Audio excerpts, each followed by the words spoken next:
What's interesting and entertaining about Noir's persona? What explains the quirks in his behavior? And how exactly did the trauma inflicted by the soldier affect him? The answers to these and other curious questions about our old friend Black Noir are in this video. Don't forget to subscribe, hit like, and enjoy. A genetic brother of Homelander, a clone created with a single purpose, to take out Homelander the moment it serves Vort's interests? Yes, that's the short version of Black Noir's origin in the comics, which differs greatly from Amazon's adaptation. In the graphic novels, Noir is the main antagonist within the Big Seven, being a clone of Homelander with the same power set, and on top of that enhanced with Stormfront's genome. Noir couldn't wait for Vort's order to eliminate Homelander and taking advantage of being his exact genetic copy. Partly for kicks, pretending to be Homelander, he committed horrific acts of sadism, cannibalism, and what happened with Becky Butcher, while leaving lots of proofs which gradually drove Homelander insane. Since he couldn't understand why he couldn't remember these ambiguous fragments of his own biography. The story of this duo in the comics ends with Noir eventually killing Homelander, though it left him himself on the brink of life and death. And yes, Homelander killing Noir in the series adaptation is Amazon's mirror image response to the source, and the ability of the new Noir and his Season 4 double to fly is also a reference to the original Black Noir's abilities from the comics. So in the comics, Noir was a full-on psychopath whose actions spawned a lot of global problems in the Boys universe. Is he like that in the series? Basically no, but let's take it step by step. Amazon's Noir is a fascinating character who, despite getting a solo thread in Season 3, showed up really very little, especially compared to the Deep and a Train. On the other hand, that only adds an extra dose of mystery and ellipsis to the show's darkness. The Season 4 Noir double hired by Homelander to hide a colleague's death from the public is, in temperament and motivation, largely similar to the original Noir. But here we need an important note about young Noir. For the pseudo-Noir, working at Vought, despite everything, is still a media springboard for his creative self-realization. He's motivated by prospects in big cinema, and flashy circus-style performances are also his thing. The real Noir Irving, at about 20 years old, if you believe fan theories, competed with Eddie Murphy for the role of Axel Foley in the Beverly Hills Cop franchise. We learn all this from Season 3. That is, Irving saw himself in a comedic vein and possibly as a stand-up comic like Eddie Murphy. And as far as we can tell, that role was even starting to come together for him. But only until Soldier Boy, the leader of the superhero team Noir, was on Fed the Film's producers a bunch of fake smears trashing Irving's personal reputation.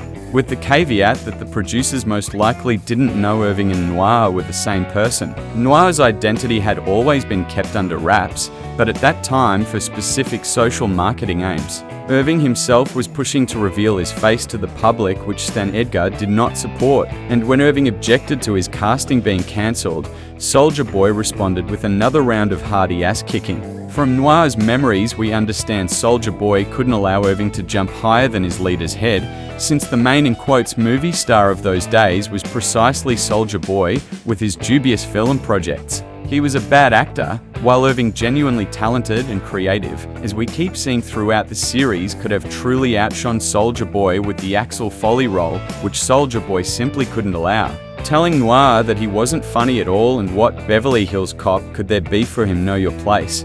Soldier Boy's dictatorship in the superhero team Payback gets on not only Noir's nerves. And in 1984, at Stan Edgar's behest with a replacement for the soldier already in the pipeline, Payback runs an operation to hand Soldier Boy over to the Russians in Nicaragua. They pulled it off, but it didn't pass without a trace for Noir. That day split his life into before and after. And that after meant only one thing for him: to say goodbye forever to any prospects of an acting career. But here we need a big caveat. Prospects for an acting career unmasked, because Soldier Boy would beat Noir to a pulp yet again, but this time leaving him with horrific injuries as a souvenir. In his biological superhero format, Noir is a super soldier, enhanced physical attributes and reflexes. From Marvin Milk's words, we even know he can easily catch up with a car going at a decent speed. But Irving lacks the common superhero attribute of regeneration. The official guides say he has it just rather slow.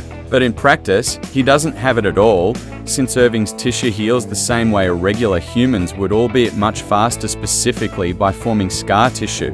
Whereas regeneration, if we take the simplified movie comic format, is a rollback to the previous state. Soldier Boy gifts Noir a terrifying burn on the left side of his face and neck, introducing him to the red-hot hood of an SUV, along with the loss of vision in his left eye. And that drops Irving's chances of competing with Eddie Murphy in future projects to zero. But that's not all. Even worse, Soldier Boy delivers a critical traumatic brain injury with his shield. And that brain injury, which had a degenerative effect on our hero's nervous system, is largely what made him the way we know him now, even more eccentric and enigmatic, and most importantly, even more deadly. Why?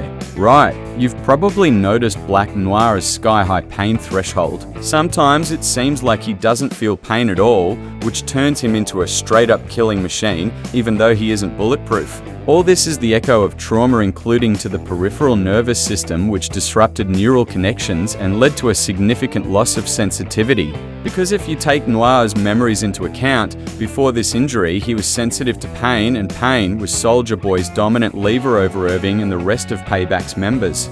Of course, this death machine has a quirky weakness, a severe nut allergy, anaphylactic shock that leaves Noir choking. That's how Meave handled him, not letting him take his meds. It didn't kill Noir, but he needed a period of rehab. According to Homelander, we know he spent some time in a vegetable state. The brain injury Soldier Boy left also robs Irving of the ability to speak. It's also commonly claimed, per certain universe handbooks, that this injury rolled Noir's intellect back to a child's level. That's a highly debatable claim and largely wrong. Noir is a fine tactician and strategist, and as a result, one of the most dangerous supes, which immediately rebuts the above. Where is there a grain of truth? In that, Irving's emotional perception regressed to a child's level. Specifically, his emotional perception of certain things, the ones that are raw and nerve-touching for him. Remember how he took the news about Compound V being exposed? And of course, his conversations with the Buster Beaver Pizzeria characters about Soldier Boy's return speak for themselves. In general, Noir's life has three moments that are overly triggering for his psyche: maiming a kid at the age of 9, a boner in 7th grade, let's hope at that time not from an act of violence. If you believe the Deep and everything related to Soldier Boy. In those moments, Irving psychologically becomes that very little boy who first hid in Buster Beaver's pizzeria in elementary school, frightened by the harm he'd done to another kid, maybe not even a kid. Could that same 20-year-old Irving, whom we first saw talking with young Stan Edgar, have perceived inner voices like that? I don't think so. It's all a consequence of that very brain injury. But knowing how many other supes have hallucinations, in my subjective view, the predisposition to voices in the head is a common effect of Compound V, which we see in other supes as well. In Noir's case, the trauma left by Soldier Boy, like PTSD, acted as an aggravating factor, a catalyst that gave the voices in Noir's head the shape of memories from the family pizzeria. There's another fairly contentious opinion about Noir. It says he feels compassion for the innocent. People usually cite the kid Noir tried to entertain after killing his family, and his display of sympathy for the Deep's deceased friend, the whale Lucy. But in Season 4, the Deep told Noir's double that a couple of years ago, on Vort's orders, meaning Stan Edgar, at the time Noir wiped out an entire fishing village, a couple dozen people, and got boner during doing it. Of course, Noir wasn't any kind of buddy to the Deep. The Deep, as usual, made it up. The Deep has no friends at all, at least among the anthropomorphic. Most likely the truth is that the Deep got that info from his friends among fishers near the village. And yes, that massacre in Noir's bio is a thing, like a bunch of similar stuff, which again doesn't square with Noir's supposed compassion for innocence. So we can sum up this section like this: Noir does feel compassion for the innocent, but in Vort's interests he'll do whatever. Noir has always been loyal to Vort's leadership then and now. Having shed overly ambitious goals in media popularity, he became an even more useful tool for Vort, that very silent killer who instills fear in everyone.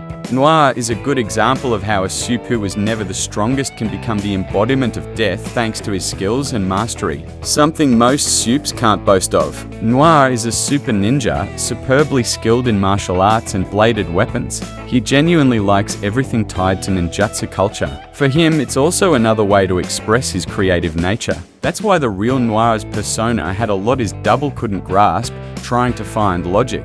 The double didn't understand that Irving was, fundamentally, a creative soul, moreover, a creative soul shaped by the aftermath of a radical traumatic brain injury.